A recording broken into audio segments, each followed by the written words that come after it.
For this day in history, January 4th, we are starting all the way back in the year 1809. This one, a really interesting one. Louis Braille was born on this day in France, and he would go on to develop the writing system for visually impaired readers that bears the name, his last name, Braille. So he actually lost his vision in an accident at just age 3. So he was a student at the National Institute for Blind Children in Paris, where he discovered a writing system called night writing that another man had invented based on his experience in the French army. So this was a type of writing that allowed for the soldiers to actually pass messages at night without needing a light to read them. So the little raised dots that they could feel with their fingers was how they communicated, and it wasn't until after Braille's death in 1852 that schools and governments really around the world adopted this writing system. And today, Braille exists for at least 133 different languages, which is mind-blowing to me. That's very interesting. Super interesting. So, yeah, I was just talking to my mom about it when I was like doing my research for this. 133 different languages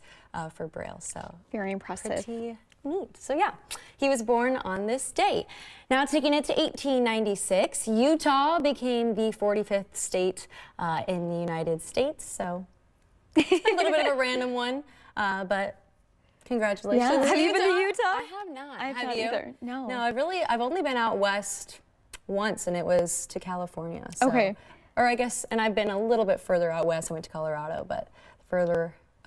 I haven't really been out there that much. No, so. Interesting. Any Utah fans will have to let us know. It's really pretty though. Like I see people like, I follow people on TikTok that live there, and they're just like going to the grocery and the mountains are there, and I'm like, wow, that's neat. So yeah, 45th state here in the country on this day. 1996, on this day, General Motors also announced their electric vehicle, their first electric vehicle, I should say.